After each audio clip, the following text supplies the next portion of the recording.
Para comentar o boletim Focus desta segunda, que trouxemos há pouco, trouxe alterações pequenas para a projeção de inflação, mas principalmente alterações no câmbio previsto para este e para o próximo ano. Chamamos aqui a nossa tela a Ariane Benedito, economista-chefe do PicPay. Seja bem-vinda à nossa programação, Ariane. É um prazer conversar contigo. Bom dia, Gabriel. Bom dia a todos. O prazer é todo meu.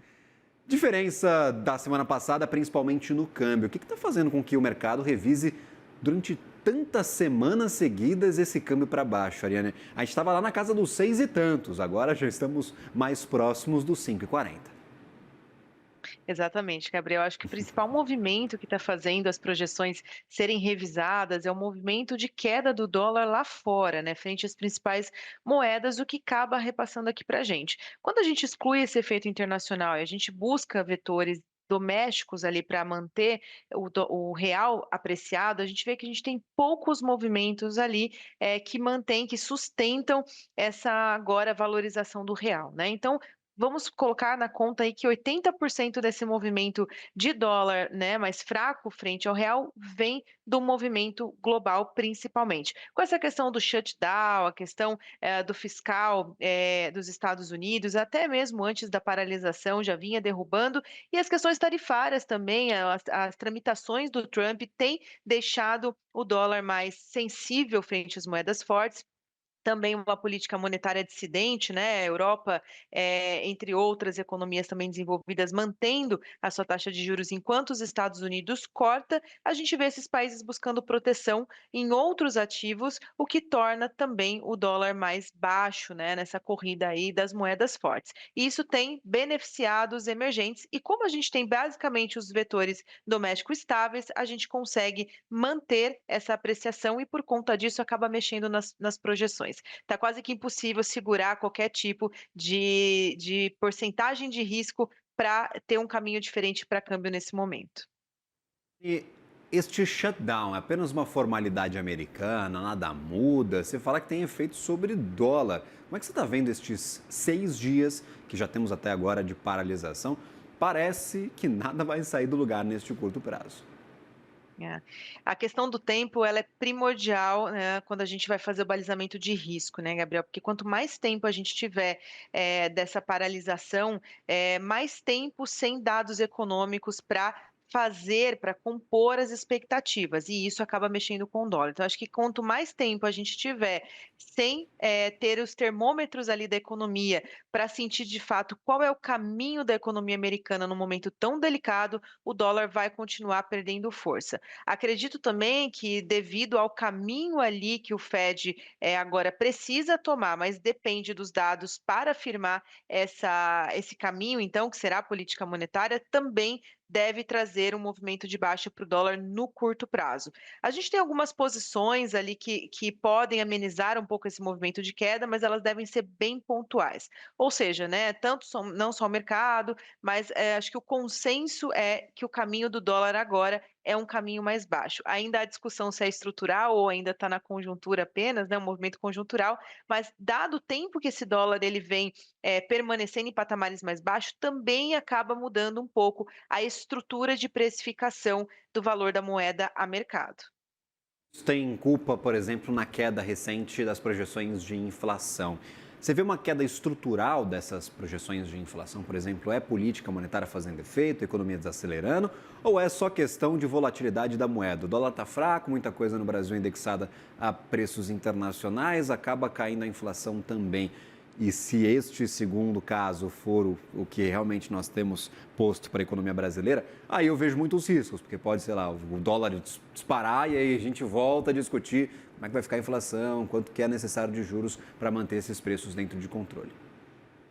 Exatamente, eu acho que é um pouco cedo para a gente dizer que é uma mudança estrutural, é que esses riscos, né, de uma inversão de cenário, trazeram condições de piora para o quadro econômico, é muito precoce, né. Acho que a gente vai precisar ainda de um tempo à frente até a saída do shutdown, finalização do final do ano nas tomadas de decisões ali em relação ao governo americano, para a gente sentir. E não pode esquecer que a gente tem questões geopolíticas de extrema importância ainda na conta, que pode trazer também maior sensibilidade para esses países e, consequentemente, repassar aqui para os emergentes, né? Aqui no Brasil, a gente tem as questões ainda domésticas que impedem que a gente surfe 100% dessa onda, desse câmbio mais baixo e a implicação para a própria inflação. O câmbio diminui, né, esse cenário cambial que a gente tem hoje, que ele deve permanecer ainda para os próximos meses, acho que até ali início, né, de 2026 a gente conta com esse dólar um pouco mais baixo, e mais baixo, Gabriel, vale lembrar na comparação com o ano anterior que bateu lá a casa dos 6,30,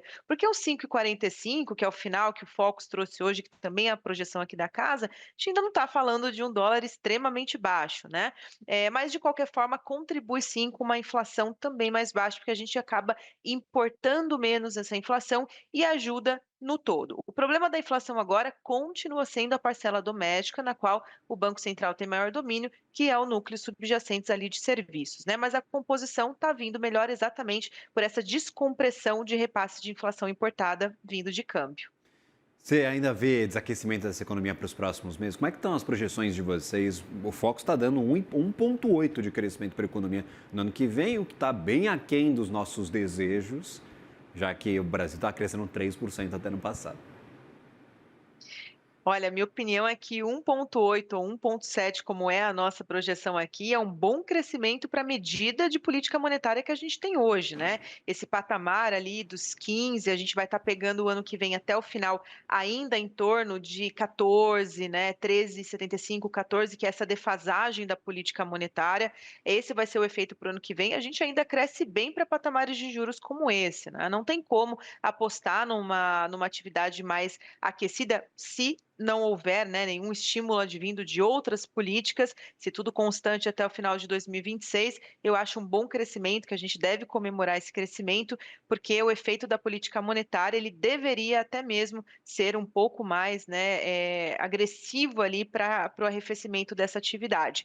E eu faço um adendo aqui para a economia internacional também, Gabriel. A gente tem aqui um cenário um pouco diferente do restante do mercado em relação aos Estados Unidos, que a gente vê muito sendo colocado na curva um arrefecimento extremo ali por conta dos efeitos, não só de tarifas, mas também da própria política monetária prolongada por lá, que para eles é uma novidade em relação a países emergentes que já estão acostumados com essa frequência de política restritiva, né? A gente acredita que ainda há vetores de trazer uma atividade em que o Fed terá que ter cautela nesses cortes de juros daqui para frente, tá? Então, eu acho que o cenário para o ano que vem de atividade no mundo é de arrefecimento da atividade, mas não em patamares tão baixos como o consenso do mercado estima hoje.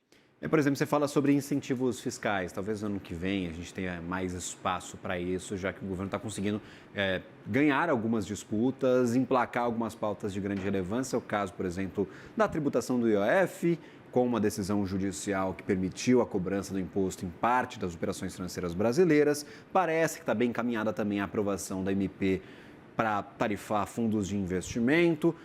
Você vê espaço fiscal para que nós tenhamos mais um impulso em 2026? Você fala sobre se nada acontecer, eu imagino que se nada acontecer, seja o governo não colocar mais dinheiro, já que a gente viu nestes últimos 4 anos, 3 anos de administração do governo Lula, bastante incentivo ao consumo no país. Você vê este espaço, mesmo com as discussões sobre crise fiscal, sobre falta de flexibilidade do orçamento, isso é um risco real para a inflação no ano que vem? Eu acho que a gente já tem medidas contratadas para o ano que vem que vai causar essa expansão de base monetária, como a questão do ajuste do salário mínimo, a revisão dos PPCs, entre outras, né, a questão dos precatórios, que também tem uma grande parcela a vencer ali em 2026. A gente tem várias questões orçamentárias que vêm nesse sentido de causar uma expansão e que provavelmente deve manter ali o consumo aquecido. Por outro lado, a gente está entrando num ano de eleição, naturalmente, historicamente, já é um ano que traz também um fomento para a atividade, porque você tem bases ali também monetárias bem expandidas. Então, a gente já conta com isso, né? Então, quando eu falo que se nada acontecer, é se a gente tiver algumas medidas anunciadas extra o que já foi apresentado, principalmente na PELOA, que deve ser votado ainda na LDO, mas o que já está contratado. O nosso cenário, ele já conta com esse nível de atividade, com essas pautas de aumentos, de reajustes ali possíveis. Um efeito que a gente trata ali, que eu acho que pode ser um contraponto dessa expansão, são as políticas fiscais mais restritivas, né? O nível de taxação pode fazer um balanço interessante para que a gente seja um pouco, né, tenha ali um mitigador dessa expansão por o outro lado da política monetária. Então, sim, deve haver, é um ano naturalmente que a gente já espera isso, por isso que a gente é um pouco mais otimista com a atividade, mas tem essas questões do que já foi feito na política fiscal do lado contracionista, que é esse nível de taxação, que deve fazer um contraponto. Ariana Benedito, economista-chefe do PicPay, sempre bem-vinda à nossa programação. Ótimo dia, você, um bom trabalho. Eu que agradeço. Até a próxima participação. Valeu, até a próxima.